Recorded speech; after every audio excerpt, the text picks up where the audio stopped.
Welcome back to the Gridiron Grind with Andrew and Lance. We're just, two dads who have some difficult schedules ready for church. Just want to talk about football this Sunday morning.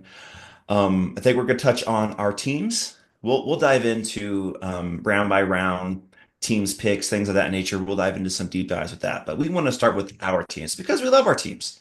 We love our Eagles. We love our Vikings. We can't talk enough about them. So we're going to start there. Is there anything else you want to touch on first, Lance, before we dive right in? Andrew, one thing I wanted to say in particular, this podcast is turning me into a miniature Vikings fan. It's kind of weird. I'm loving it Okay. Uh-huh. um, because I'm way more aware of things than the average NFL person is. But Hmm. it's awesome. I feel like I'm way more aware now of Vikings news than I've ever been in my entire life. So you And I got can one feel good the same version by of the me. Eagles side. I've always been a semi-Eagles fan just because I love Jalen Hurts. He's been a quarterback I've loved for a long time, obviously because he went to OU. I'm an OU fan. But yeah, I've always been a semi-Eagles fan. I've never been an Eagle hater, as some people might say. Um, Now, when the Eagles play the Vikings, of course, Vikings all day. But other than that, I usually root for the Eagles. And now, like just like you, I'm learning more and more every day. Andrew, I was thinking about it before we get into our team's picks. We should probably, close the book on the Shedeur Sanders controversy Hmm. because that is where we left Hmm. things off last time, and it was unknown. Yes, because we did the first two rounds last time and he wasn't drafted yet. So yeah, that makes sense. That makes sense. I'll start us off. So Shedeur Sanders, man, he's a very talented quarterback. He knows what he's doing on the football field, but it's the other than football plays that gets him in so much trouble. It's his attitude, it's his decision making, it's his just the way he presents himself. It's his dad in another sort of way. If he kept all that in control and it was just off his football play, he would have been probably a second round pick. I don't know if he would have stuck in the first round, but he would have been a second round pick just off of his football play. And one thing I find very funny is these analysts that had him, going in the first round, going the top 10 picks, all this stuff.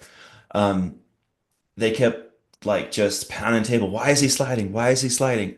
They kept just bringing it up every single day. And then, especially with Mel Kiper Jr., just him specifically, he did his like best drafts. And of course, he picked the Browns to have the best draft, the only A plus, only because they drafted his like ninth rated player in the fifth round. I I mean, thought, I was like, really? to be Because all fair, the the rest of Browns. their draft was okay. I actually kind of like the Browns draft.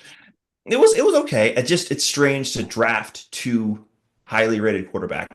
It, you're right. It's fair. Um, I don't want to dig And they too much drafted two into running their. backs, I think, too, right? They did, yeah. I mean, these are good players. I'm not saying they're bad players. It's just kind of strange to double dip in the same draft. But that's neither here nor there. I think that they did good enough, but did they get an A plus? No, they didn't get an No, A plus, you're but right. Mel gave him an A plus just because of Shedeur Sanders. But I did Someone hear gave him an some A plus. right. I did hear some interesting tidbits about Shedeur. Um, one thing I heard was during the interview process, during his interview with teams. He did like I think it was the Giants. I think it was Dayball gave him like some material to study beforehand. Like, hey, here are some plays I want you to look over. This is what we're going to talk about. And when he got to the interview room, he didn't study. He didn't prepare. He didn't think he needed to. And I was thinking, okay, a team that wants to look at you and draft you is asking you to do something beforehand, and you say no. Interesting choice.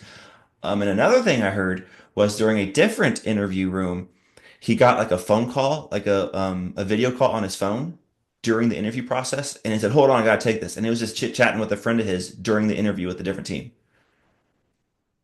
I mean, if all this is true, I don't know if this is 100% true or not. This is what I've heard from different areas. If this is true, that's not a good look for you if you're that immature. I mean, his football play is one thing. He's a really good quarterback, but he just needs to grow up and not celebrate on the sidelines with his watch, not have that bravado, not skip out on studying, not skip out on the interview process because talk to his friend. That stuff's got to stop if he wants Yeah. to make it in this league. That's my 2 cents. That's my TED talk on it.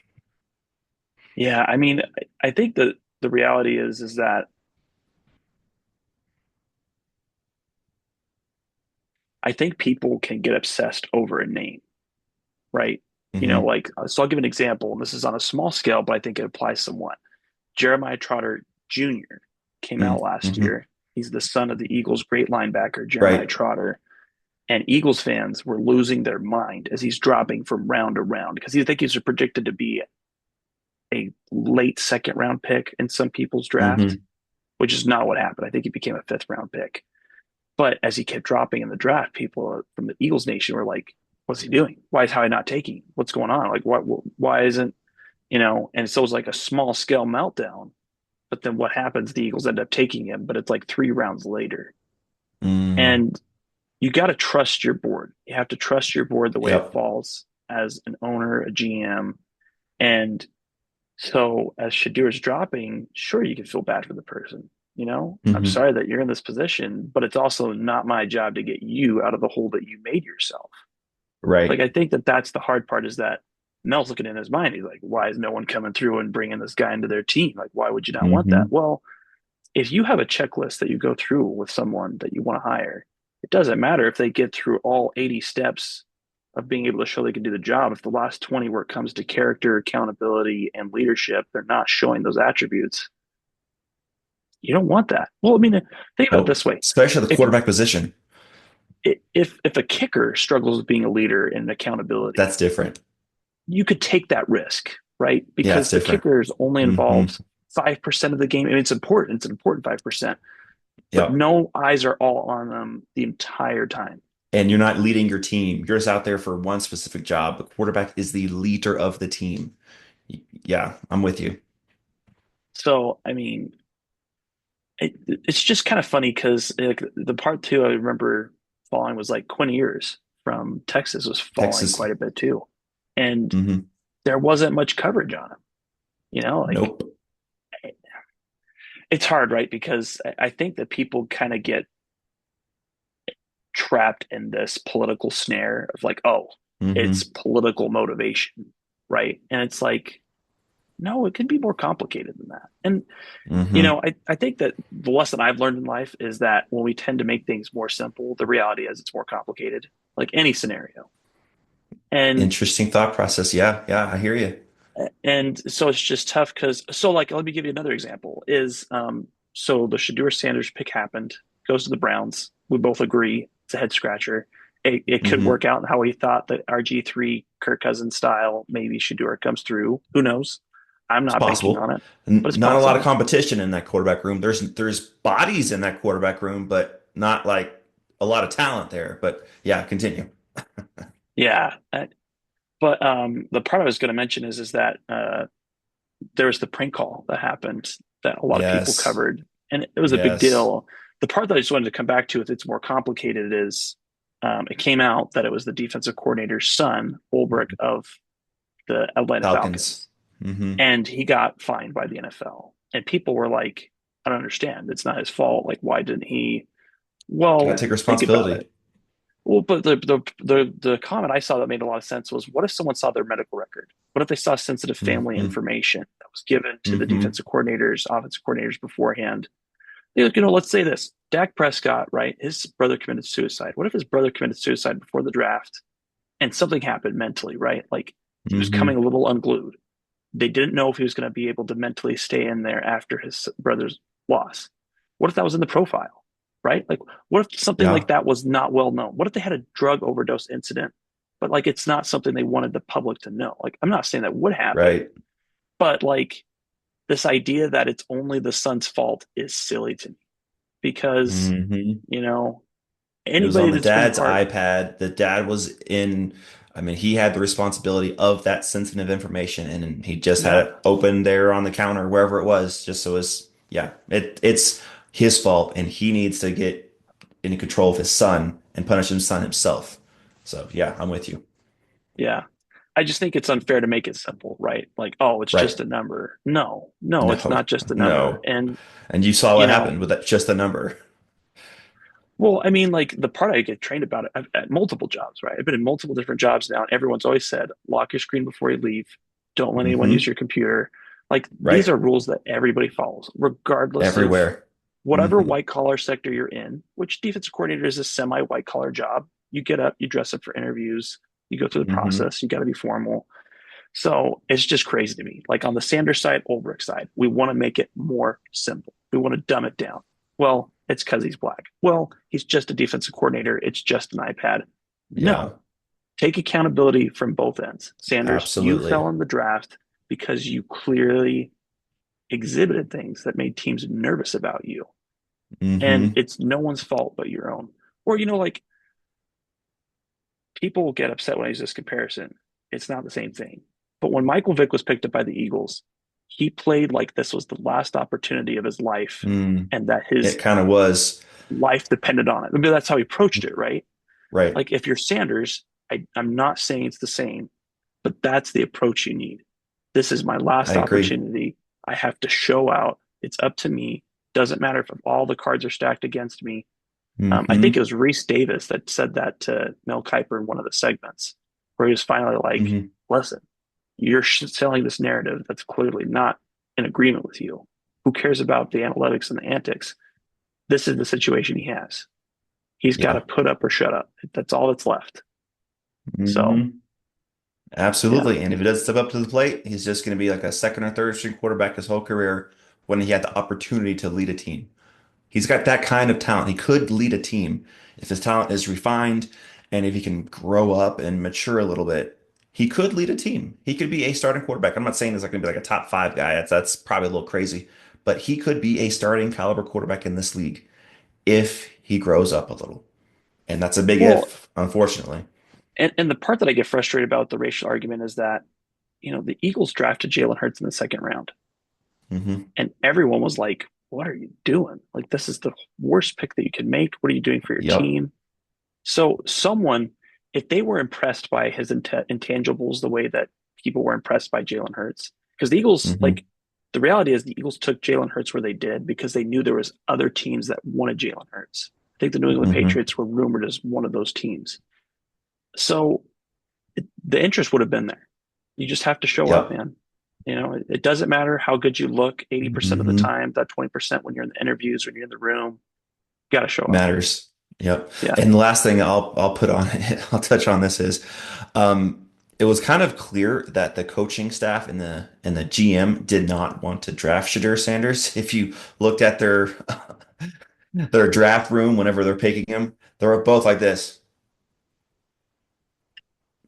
They're super excited. You can tell it was the owner who said, "Hey, he's available." Yeah. You can say, hey, Shadeur's available. Draft him. But we already drafted Dylan Gabriel. I don't care. Draft him. All right. I think that's how it went down. I mean, I could be wrong, but I think that's how it went down based off their expressions when they drafted him and that shot to their room. Call Shedeur Sanders in the fifth round. Let's check out the Browns. It was funny, man. It was It, funny. I mean, it's possible they could have decided to trade for him, but they maybe thought, like, maybe it settled in. There's impulse decisions too. And it's a fifth round, so it's not a high risk. So it's possible. Yeah. Yeah. I mean, either way, it's crazy. I had messages Yeah. to you, but it was a Dr. Jekyll, Mr. Hyde draft Hmm. for the Browns. Very like Hmm. weird. Yeah. Not the way I would have done it at all. That is not how I And would have hey, gone about it. I gotta give us some props. We were high on Jackson Dart, and he went in the first round. Yeah. I don't think we saw the Giants trading up. I think we had him going basically to the Steelers every time. But hey, Mhm. we were high on him. I got to give us some props on that. Yeah, man.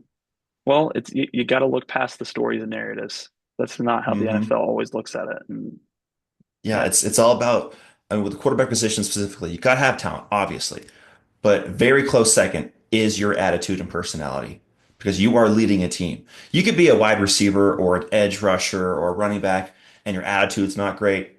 We can deal with that in some circumstances, but not at the quarterback position, man. You have to be a leader of men, and you're not going to be a leader when you're taking phone calls in an interview room. That's no, can't have that. yeah. Well, I mean, just think about it. There's the Jimmy Clausens, the Josh Rosens, the Jamarcus Russells. Like Hmm. they did There's not work history. out. There's Like history. and to some degree, say what you want to, talent was part of it, but each of those guys lacked leadership in some way. They did not Absolutely. prove to be the Hmm. leaders. I mean, you know when you have a special player. And like another example, we talked about Anthony Richardson and we were on the opposite sides. I said Anthony Yeah. Richardson's a Yeah. hard no. Would never take him, would never put him on my draft board. There's just too much. He did Hmm. not look like a leader to me. But you were impressed by the intangibles, which I get and I understand. Hmm. The hard part is that Now, I don't it, think he was a top 10 pick. I think yes, that was a stretch for me. But yeah, I kept saying, hey, if someone could work with him, maybe those crazy talent skills can be refined. And I held on for like 2 years, but nah, I'm good now. it's just sad, man, because he Yeah. could totally be a talented quarterback. Oh, He he could could. be insanely talented. If he refined his passing, he grew up and led a little bit better. He has as much talent as a physical human in the whole league because of Yeah, how physically gifted he is, how strong, how fast, the arm strength. He's got it all. It's just up here. It's up there. And that's really, really big in this league. Really big. yeah, yeah. I totally agree with you. Well, I think that we've officially beaten the dead horse of Shedeur We Sanders put that to enough. bed now. Yes, yes. So let's we don't have a lot of time left. We got about 20-ish minutes because we do have a hard stop today. But I'll start. My Yeah, team's gonna be really short as far as my draft picks. So it helps out. I'll go really quick on this. Start obviously in the first round. The Minnesota Vikings did not trade back, even though they had the opportunity to. I believe they did because the Texans right behind them traded back with the Giants. Giants took Jackson Dart there. I'm almost guaranteed it's not been official and put out there, but I can almost guarantee that the Giants called the Vikings too. And the Vikings thought about it and said, okay, a third round pick this year and next year, but miss out on a guard that could start for us immediately. I think we're just going to go with the guard that can start with us immediately because if they trade it down, Texans 1,000,000% draft him because he was the best guard available, probably the only other guard with a first round grade in some people's eyes. So they're going to miss out on him and they'd have to go elsewhere. So Minnesota didn't do that. I'm happy about it. They got Donovan Jackson, so now they have a legit starting five offensive line. I mean, I haven't dug deep into it yet, but off the cuff, I think this is top five. And I don't think that's hyperbole or crazy to think. I need to look at all the offensive lines, look at all the players. There's the Eagles that are up there, the Lions are up there. They're always great. They're probably in the top five as well. But Vikings, they're there, man. This offensive line is legit. It's beefy, it's strong, it's not going to get pushed around, it's going to do the pushing. There's a nickname going around. Um, Minnesota has the Mall of America. And so the nickname now is the Mall, Maul of America. I was like, oh, I like that. That's pretty good. That's a pretty good nickname for that O line. So I love that pick. Problem was, though, we didn't draft again to the third round. Minnesota traded down a little bit, but the third and the fifth round is where they did some brilliant maneuvering. So they trade down to the third from like 97 to 102. They picked up an additional fifth round pick, I believe. Yeah, an additional fifth round pick. I was like, okay, that's not bad. We dropped down 5 spots to, actually, no, they didn't pick up an additional fifth round pick. They dropped down 5 spots to move up like 40 spots, 45 spots to go from the sixth to the fifth round. I was like, hey, that's not bad, honestly. Dropped down 5 spots. Then we drafted Ty Felton, which I thought was interesting because he is a very similar receiver to a bunch of guys we already have, to like a Jalen Naylor and Rondell Moore we picked up, those speedy, quick guys. So I think Ty Felton could be our future and not a Jalen Naylor or Rondell Moore. I don't know if Ty Felton really plays this year. I think this is more a development year. He might sneak on the field whenever Addison probably gets suspended. Um, he might be a return guy, special teams guy, but he's the future project who could turn into a legit wide receiver three for us. And I truly believe that. He's got some special talent. He just needs some refining in certain areas. But then Minnesota made some magic happen in the fifth round. So the very first pick they drafted the edge rusher, Tyrion Dawkins, I I think. Mhm. believe. And Ingram Dawkins. he Ingram Dawkins. Yeah, I didn't remember his second middle name, but yeah, Tyrion Ingram Dawkins, and he's interesting because he can play at all pretty much all positions on the defensive line. He's a chess piece that can be moved around, which is what Brian Flores loves to do. He loves to put people in different positions. That way, you don't know where they're coming from. You don't know how to prepare when you're at the line, and it just really fools you. And before you know it, you got three guys chasing you down to sack your quarterback. And that's what Dawkins can do. He is a he's kind of like a an unrefined piece of diamond. He has all the physical traits, but he didn't really produce stats. But you can also say he didn't produce stats because he was on a defensive line that had a ton of guys, ton of really good guys. I mean, their main edge rusher was drafted in the first round by the Lions, I believe. Um, Tyleik Williams. He got drafted in the first round, and that's partially because that's why Dawkins didn't get many stats because Williams was getting all the stats. But he's got all the physical tools. He just needs a little refining, and I think Brian Flores is the perfect guy to do that. So I love that pick. And then our second fifth round pick, we actually traded. We traded down in the fifth round, and we ended up picking up Sam Howell from the That's right. Seahawks. That's So right. we basically picked up our backup quarterback without giving up any draft picks. Because we didn't trade a draft pick, we just traded down in the draft, like 30 spots. It wasn't really that far either. I thought, man, that was brilliant because the Seahawks were probably going to drop him. We're going to cut him. And then he would have been available for all teams, and we might have had been a bidding war. And I don't know if we would have won that because we don't want to pay all that much to our backup. Instead, we trade for him, and we're paying probably about, I have to check the actual numbers, but probably like about $2 million for a backup quarterback, which is That's not bad. amazing. That's Yeah, amazing. It's amazing it's not work. bad. And this is a guy that they kind of eyed for a long time, like reading into it and hearing some things. Their number one guy they wanted back was Daniel Jones. They really wanted him back. But the Colts offered him a little bit more money and offered him a possibility to start. He took that. We can argue if that was a good decision. I think that was a bad decision, but that's what he did. That's his decision. All right. Best of luck to you, Daniel. Hope you have a good career over there in Indianapolis. That was their first choice. I think the rest of the quarterbacks in the open market, I don't think KOC really liked all that much. I don't think he was like, yeah, or no. I don't think we really missed out on anyone else because I don't No. think he was in on anyone else. I think it was pretty much Sam Howell the whole time. And we're just waiting, letting Seattle pick up all these quarterbacks. And when they drafted Jalen Milroe, we're like, oh yeah, it's time. And so they just traded back 30 spots to pick up Sam Howell. Brilliant, brilliant. And then their next pick in the fifth round, they traded back again to get two seventh round picks. Um, and basically, those are just depth pieces. Those are just like third, fourth string players that's going to be on your team, maybe play special teams. They picked up Kobe King from Penn State linebacker, he's fine. He's just a good depth linebacker. Like if someone gets hurt, he can step in there and take over a couple games, and you're okay with it. Not someone you want to play the whole season. And I don't really think he has the potential to super improve to turn into an every down player, but he can play special teams. He could be on your linebacking core, and you're good with that. And then their next pick, which they picked back to back, it was like 201 and 202, something like that. They drafted the tight end Bartholomew, I think his last name is Gavin Bartholomew, I believe. Hmm. And this is a classic, just third string tight end, a body out there, go block, run some routes. That's all we need from you.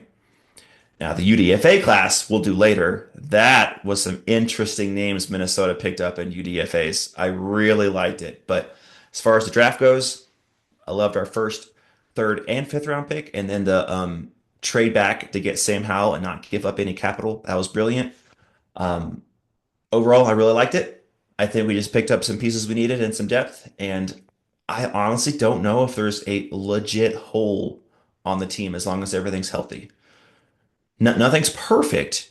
Like we're not like stacked at every position, but I don't think we have a glaring hole, which is a really good place to be. Well, I mean, I think the most important thing, Andrew, is I look at your roster and did it get better? Yes. Did you lose any key, Hmm. coaching staff? Not really. Mm-mm. I mean, for the most part, you guys are in a good spot. Who did? Hmm. The Lions. And I think that you could see that hurting them Yeah. this year. Yeah, and I'll dive into some of their draft picks because I didn't mind their draft picks themselves, but there was a trade up they made. I thought, what?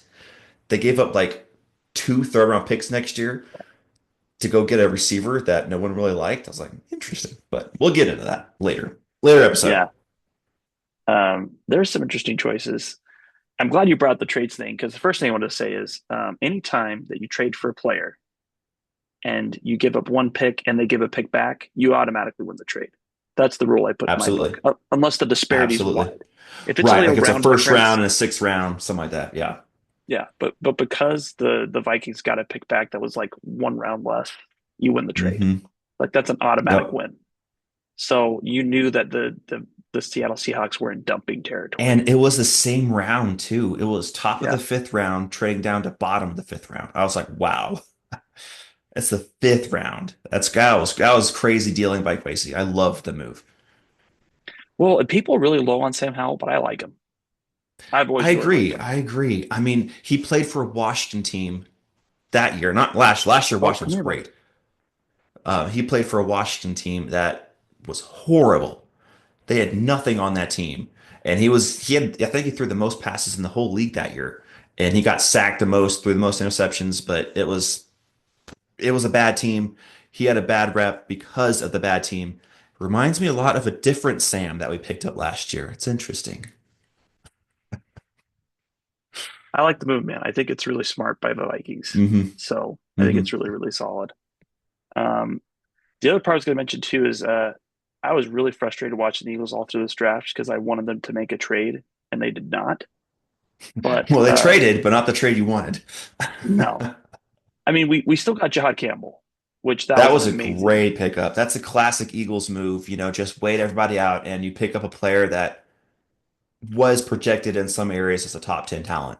And so that was a typical Eagles move. Just sit there, let everyone else do the trades, reach for people, and then Jod Campbell's right there. All right, let's put that name in. That was Yeah, awesome. I really like the Jihad Campbell move. I think that was really, really good. And I knew they were almost about to trade with the Chargers. That was reported on Hmm. draft night. But the part that was interesting to me is that they were willing to trade a second round pick and their first to move into the Charger spot. Interesting. That's a And the lot. Chargers still said no. So, Wow. I guess the Chargers really wanted Amari Hampton then. well, and I think that the reality was is that the two trades in the first round broke the first round. Well, the two Oh main yeah. trades, the Yeah. Falcons and the Jags trades. Oh. Oh I yeah. I deeply detest the Jaguars GM because he totally looked like draft day GM. Jaguars. I just I Hmm. He gave me Hmm. that vibe. I'm telling you, man, I know the Hunter's talented, but we're going to look back at this draft and the Jaguars are going to go, why did we ever make that trade? We could have just gotten Ashton Genty or we could have gotten Ted McMillan. We stayed at our Hmm. spot and been just fine and not given up such huge draft capital. It's a boneheaded move. And it totally ruined the first round. I mean, I listened to Harry Roseman and he was like listening to the Falcons trade coming in and he's like, Hmm. oh, well, now I know why no one's taking my trade offers. Hmm. So obviously, he was making fair Yeah. trades, but people were wanting the dumb trades by the Falcons And it organization. was happening. And they were happening. I think the Falcons trade was a more egregious move, but I do hear you. The Jaguars pay too much to go up that high. I do agree, but that Jaguars trade was just, I mean, the Falcons trade was just, what? Well, the What are best you part is doing? that how he's asking like what the trade was, and he's like, "What's the trade?" And they're like, "Well, they traded a first. Did they say they traded a first, a second, or was it? I think it was a first. Oh, it was a first, a seventh, and next year's. It was next year's first, a seventh, and this year's second. Right? Isn't that Hmm. what the Falcons traded? Hmm. And he's like, that's it? Like, that's all they got back was the first round pick? Like, they Hmm. gave up all that draft cash. So, yeah, Hmm. just a horrible, horrible move. And then we get to the second round. I'm split on this guy, Andrew. I think Makuba has a lot of upside. Here's my complaint. Hmm. We traded CJGJ in a truly horrible trade, like horrible Yeah. trade. Like this is probably I think the CJGJ trade is probably Harry Roseman's worst trade he's made in the past 2 years, at least. Yeah. We Yeah. got nothing for him. So we created a huge need. We swapped picks for rounds. We got a so guard. And then we draft this guy. I like him, but he's small. We drafted him a Hmm. round early. Almost everyone I've read said he should have been a late third round pick, not a late second round pick. So it's like frustrating in my Hmm. head because all I'm just thinking is it's hard because if you're a first or second round pick, the expectations are you on you are different than They're the third or high. later. Yep. And Yep. he better produce. Like that's the hard part. He better produce. He better be Hmm. ready to play. He better come in. I'm worried about injury concerns. He's really small. Um, Hmm. I know he's a great tackler. I think he has like only missed like 5% of tackles He last is year. feisty. He is a feisty player, and he can play at multiple different areas. He doesn't just need to be safety. He can play in the box. He can play nickel. Mm-hmm. Um, Minnesota was looking at him hard in the third round. I know because there's a lot of coverage in the shows I watch. Um, I never thought it was going to get to us in the third round. It'd been awesome, but he was a guy because a lot of people, me included, didn't think we were going safety first round. I thought we were going somewhere else, and safety was not a need, but a strong want, if that makes sense, because we could use another body in there. And I thought, hey, if he falls and gets to us in the third round, that'd be great because he is a slightly underrated talent from what I've been hearing. So I think you guys did get a good one. I do hear you. He is small, injury concerns, yes, but if he can stay healthy, he is feisty. He just flies around the field and he hits hard. I think you guys got a good one there. I hope so, man. I'm worried because he's got big shoes to fill. He's got big shoes. There's no That's time. fair. There's And no he's a rookie. recovery. We don't truly know if he's going to live up to CJ, GJ, like anywhere close to that. So I do hear you. Yeah. So I want to like him. I want to like him, but Hmm. like, so for example, if I was going to grade it, Jihad Campbell, A move all day. The Yep. Bakuba, I give it like a B minus. I like the potential, but like the spot, Hmm. the reason why the void was created and the injury concerns are just three things I cannot get past. Where it's like, Hmm. if you want to trade CJGJ, you better get like a fourth round pick back than just a fourth round pick. You're not swapping anything or a fifth round pick. Don't be doing the Hmm. swapping stuff. Like the And fact then that get a we got guard. almost, I know that Jeff Stoutland thinks he's a project. I just don't think so. I feel like Hmm.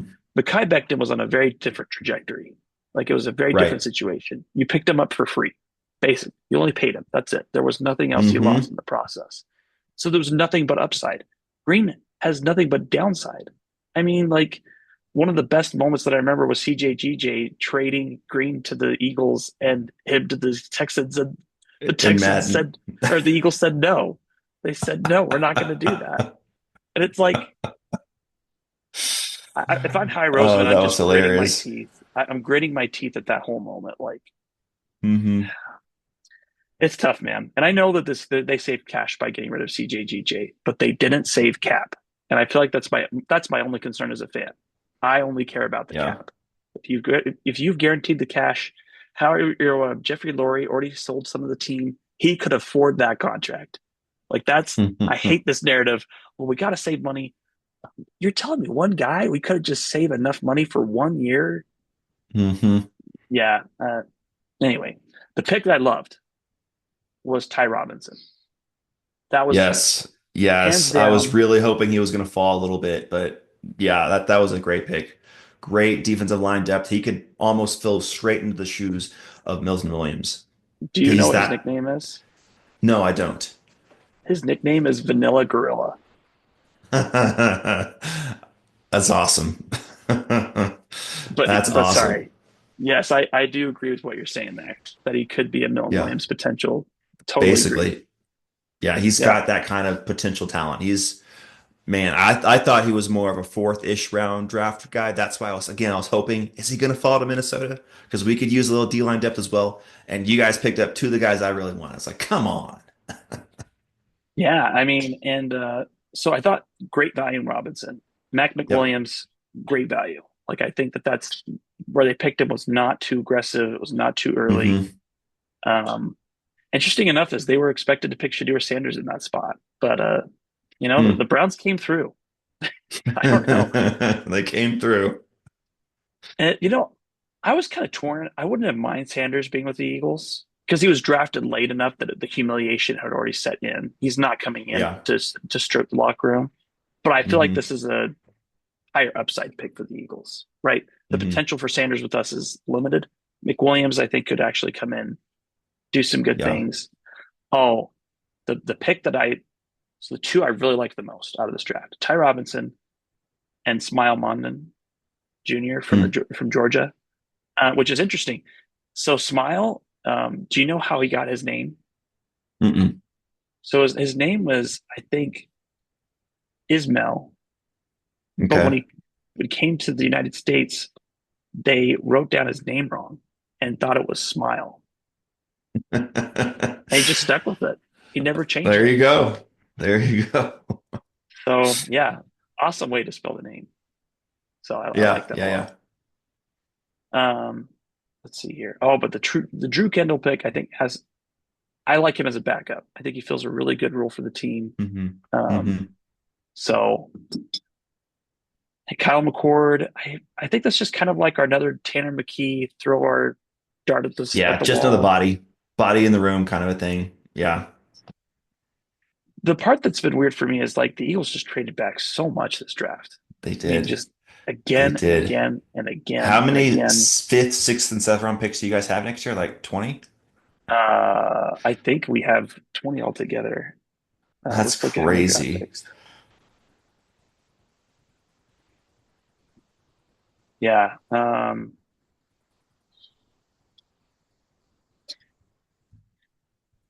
By the way, my son decided to get up early, so Hmm. that's where we're at. I But saw him back it's there in all the good. background. I'll bring him on in a second. 1, 2, 3, 4, 5, 6, 7, 8, 9, 10, 12. They have 12 picks next year, which is a ton. That's wild. That's Here's the wild. crazy part, Matt. Andrew, we've got three threes, we got two fours, we got four Hmm. fives. Wow. So that's Maybe you can just turn those four fives into like a three or something. so it's crazy, man. This is my son, by the way. Here's Landon. Can you say hi? Hello. It's how it goes on a podcast, Andrew, where you're a dad. Yep. You got to be ready Yep. for anything. That'll be happening to me Um, in probably 6 months to a year when my little guy can start moving around a lot. um, I guess but trying to get back to what I was going to say about the Eagles, I started out not liking this draft, but the more and more I think about it, the more and more I'm okay with what they did. And Hmm. the reason I would say that is because Howie clearly realized moving up was not an option. It was not an option for how much was being asked. Too Um, expensive. Yeah.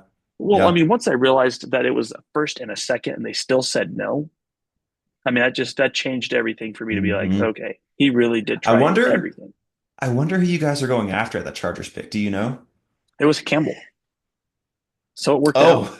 Oh, oh, wow. Okay. So thank you for giving us Campbell and Makuba. And maybe that's what Howie Hmm. thought too.